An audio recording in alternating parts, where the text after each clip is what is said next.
मालदीव ने जो किया वो हमारे लिए इज्जत का सवाल था और जहां पर मसले बड़े होते हैं वहां पर टाटा खड़े होते हैं। मालदीव को टक्कर देने के लिए रतन टाटा देश की सेवा के लिए एक बार फिर आगे आ गए हैं और साथ दे रहा है भारत का मित्र देश इजराइल। कैसे? जैसा कि हम सबको पता है कि लक्षद्वीप एक आइलैंड है और वहां पर पीने के पानी की काफी दिक्कत होती है। अब मीठे पानी की किल्लत भारत का मित्र देश इजराइल डेसैलिनेशन प्रोजेक्ट से खत्म करेगा। लक्षद्वीप के खारे पानी में मौजूद खनिजों और अशुद्धियों को अलग करके उसे पीने लायक अब इजराइल बनाएगा। यही नहीं, दानवीर रतन टाटा जी अब लक्षद्वीप की खूबसूरती में चार चांद लगाने के लिए वहां पर सुंदर ताज होटल और रिजॉर्ट बना रहे हैं। इसमें टाटा ग्रुप ताज सुहेली में 110 कमरों वाला होटल बनाएगा, जिसमें से 60 बीच विला और 50 वाटर विला शामिल होंगे। इसके साथ ही 110 कमरों वाला एक और होटल बनाया जाएगा, जिसमें 75 बीच विला और 35 वाटर विला बनाए जाएंगे। इजराइल की दोस्ती और सर रतन टाटा के सहयोग से लक्षद्वीप मालदीव को टक्कर देके आगे जरूर निकल जाएगा।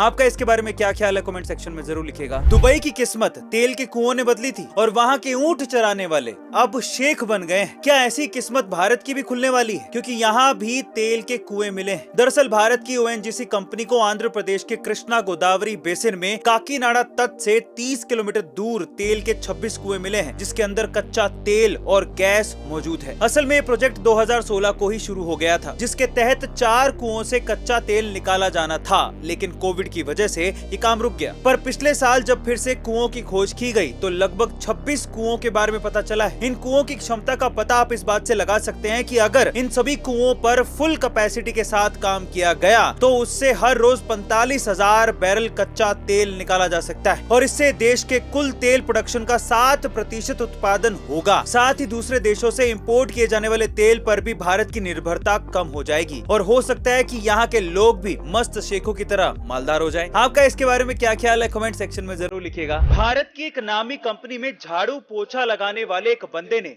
अपने गाय के शेड में खुद का ऑफिस बनाकर एक स्टार्टअप लॉन्च किया और आज वो बंदा इतने पैसे कमा रहा है जितने आप सोच भी नहीं सकते। महाराष्ट्र के बीड जिले के गरीब परिवार में जन्मे दादा साहेब भगत ने कॉलेज के बाद पुणे जाकर वहां इंफोसिस में ऑफिस बॉय की नौकरी करनी शुरू कर दी थी। वहां उन्हें आईटी में कुछ करने का आइडिया आया, इसलिए उन्होंने ग्राफिक डिजाइनिंग का कोर्स ज्वाइन कर लिया। जॉब और हसल करते करते उन्हें एक डिजाइनिंग फर्म से जॉब का ऑफर भी मिल गया। इसी दौरान मार्केट में रीयूजेबल डिजाइन टेम्पलेट की डिमांड देखते हुए उन्होंने अपना पहला स्टार्टअप 9th मोशन लॉन्च किया, लेकिन कोरोना की वजह से उन्हें वो जल्दी बंद करना पड़ा। इसके बाद जब वो अपने गांव वापस आए तो उन्होंने गाय के शेड में अपना ऑफिस बनाकर फिर से डिजाइन टेम्पलेट बनाने वाले दूसरे स्टार्टअप डू ग्राफिक को लॉन्च कर दिया। आज उनके 10,000 से भी ज्यादा क्लाइंट्स हैं और उनकी एक कंपनी हजारों लोगों को रोजगार भी दे रही है और उसकी वजह से आज वो करोड़पति भी। इंफोसिस में ऑफिस बॉय से लेकर आज करोड़ों रुपए का स्टार्टअप के मालिक बन चुके दादा साहेब के लिए एक हाथ तो बनता है। मैं स्कूल जाऊंगा तो क्या आप मुझे पेट भरने के लिए भोजन देंगे?